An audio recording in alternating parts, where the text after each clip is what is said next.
Everybody, it's Andre Jourdan, and I'm here with a good friend. And you guys know I love interviewing my friends. And my good friend is Mona Patel DMD. And I swear we've known each other forever. I mean, we looked at it, and we've known each other since about 2000, 2001, when I visited her office to help her with a software digital sensor integration issue. And we've been connected as friends since then. And her dental career started at 17 when she entered the University of Birmingham Queen Elizabeth Dental School. Wow. All right. It's a And mouthful, I know. yeah, and her career has just been a rocket ship of experiences since then. And I've watched it every single minute of the day. And most recently, she's left chairside dentistry and started dental snoozology to further her passion for dental medicine. And Mona, it's so good to see you. I haven't seen you in a while. I know, it's so great, Andre. And you know what? I can't believe we can't be that old, that we've Now, known each other for over 20 years. Like, wait, I don't. you were 17 and I was 18. That's right. But I have to tell you, there's a few people that you meet along the way that help your dental practice and dental career. And you were a major part of my success with my dental software. Not only that, but just like views and keeping up to date with what's going on in dentistry. And Yeah. and I'm really thankful for that. It was just always awesome when you came to visit. We Well, loved it. and you know what? It's never worked for me when I'm hanging out with friends. So, I never had a real job. I always just kind of hung out with my friends. So, I just remember even like one day, I think it was a post on customizing your charting, and I was like, oh my God, I really want that charting where it's an implant crown, but there's a screw. You can actually see a screw hole in the chart, like in the picture. And I'm like, that is so genius. I know now, like, that's what I want. And I had posted, like, this is brilliant. I walk into the office next day and you're sitting there with my office manager customizing the charting. And I was like, oh my God, this guy is amazing. well, when you have a passion, it spills off on me. So this has been great because we haven't connected since you left chairside dentistry, and Yeah, we kind of had dinner talking about this idea. yeah, So yeah. this is great to reconnect. So thank you for doing this. This has been a passion project of mine, and um, this will get us even deeper in knowing each other. So I want to ask you some of these questions. There's 6 questions. You got them ahead of time, so you're not a deer in the headlights. So question number 1 is, and you've had a few forks because I've watched you take these forks. So question number 1 is, compare yourself to the self you were before you took one of these forks, and tell us about it. Wow. So I know you sent me the questions. I actually didn't look at them because I like to just be me. And that is sometimes just being real. And so who was I before a fork? I was uncertain. I was unclear of what my business plan was. I was just living day to day. And I'm not talking about I'm not talking financially or money, but day to day as in, I'm going to go into the office and see what the day throws or brings at me. And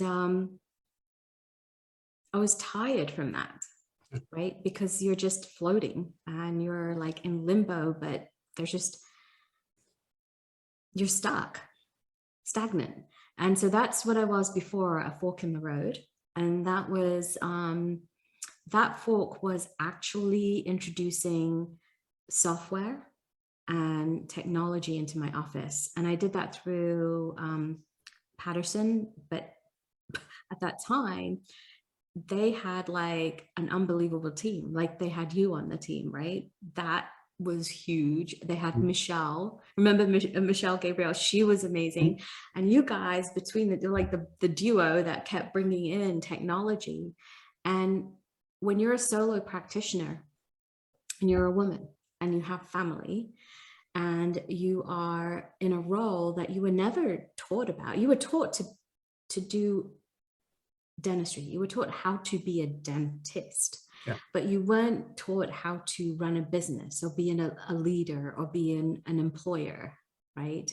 And on top of that, you're now running this like huge business, you're taking care of people and you're taking care of your family, and you're on an island alone. That's how I felt.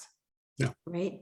And now I just feel like I'm in a whole different place from that learning experience. So yeah. Yeah.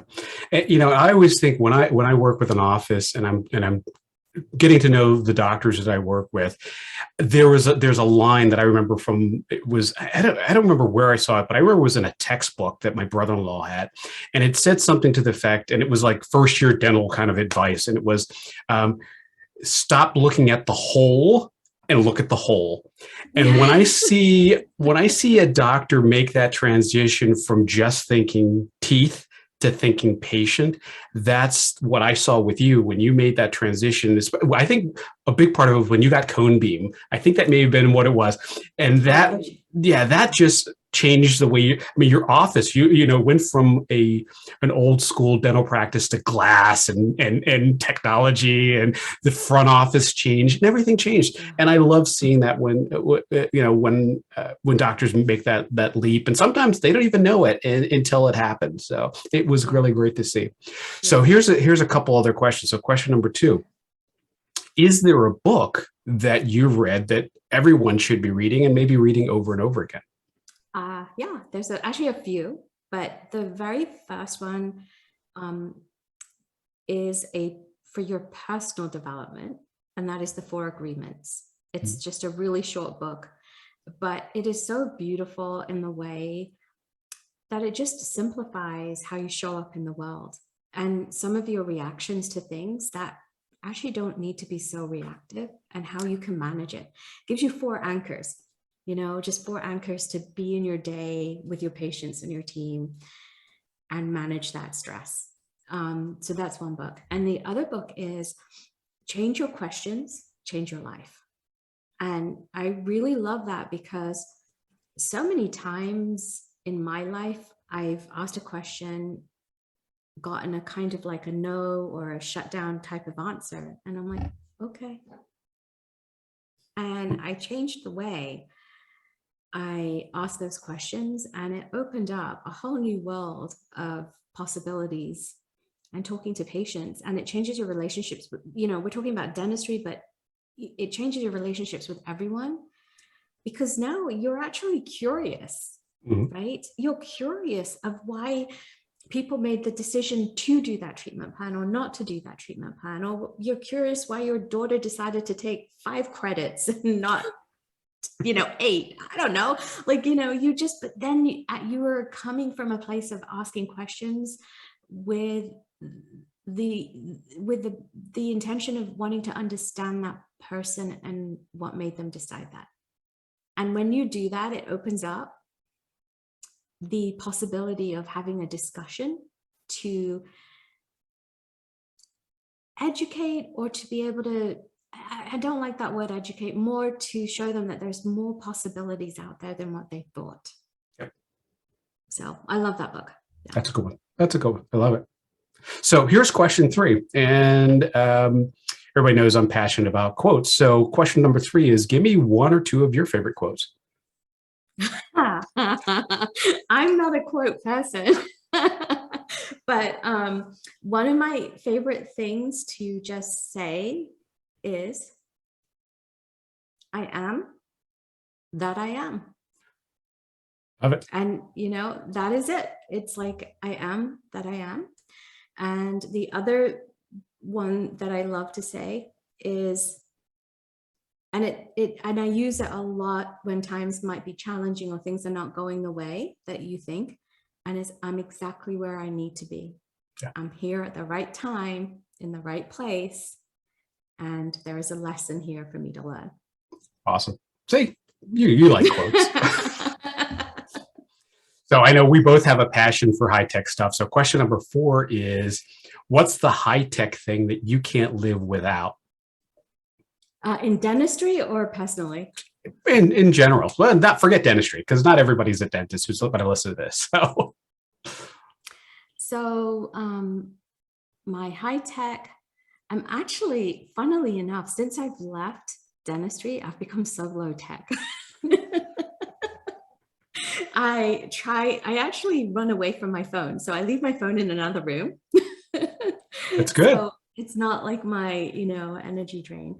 But I guess like the best high tech in my dental career would be the cone beam, like you said. Yeah. For the fact that it's all about evaluating the patient as a whole. Like, we are doctors of the head and neck, but yet everything we imaged was right here. Yeah. So that's huge. And my day-to-day high-tech thing. Yeah, that's okay. My pen. I love my pen. And the reason being is that I write a lot. I journal a ton of things. I write things, and a lot of realizations and creative things happen with this mighty high-tech tool. Well, there you go. Well, then that may answer the question number 5, which is, what's the low-tech thing that you can't live without?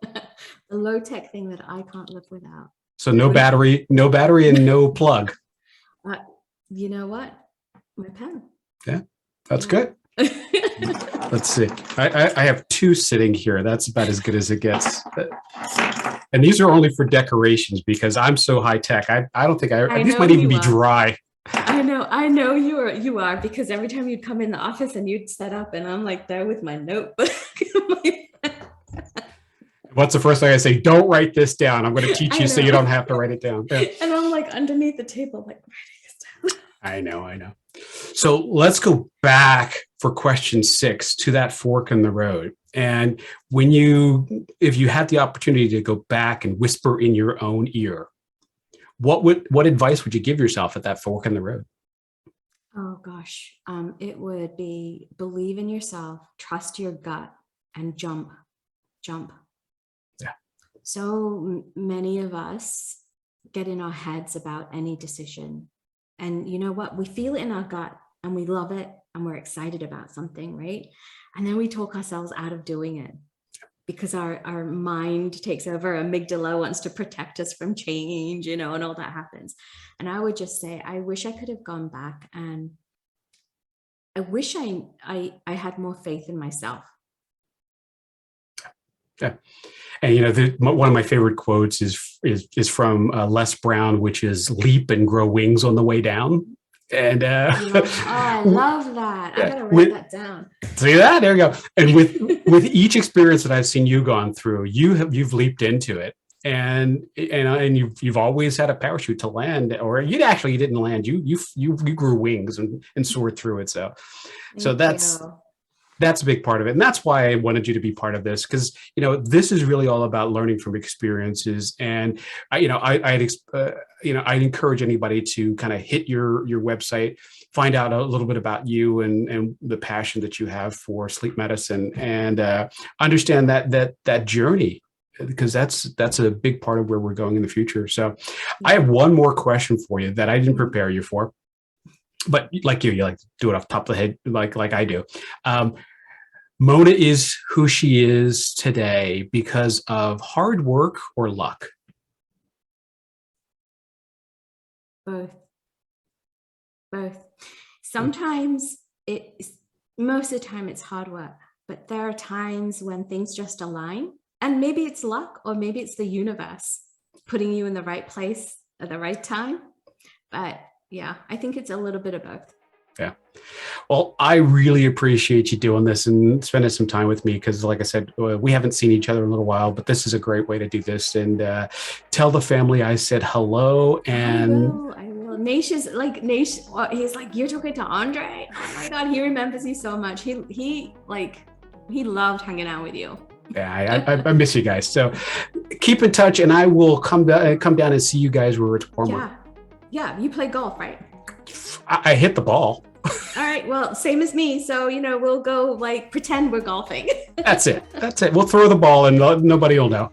That's right. Well, we'll go. Thanks again, dear. That's it. Talk to you soon.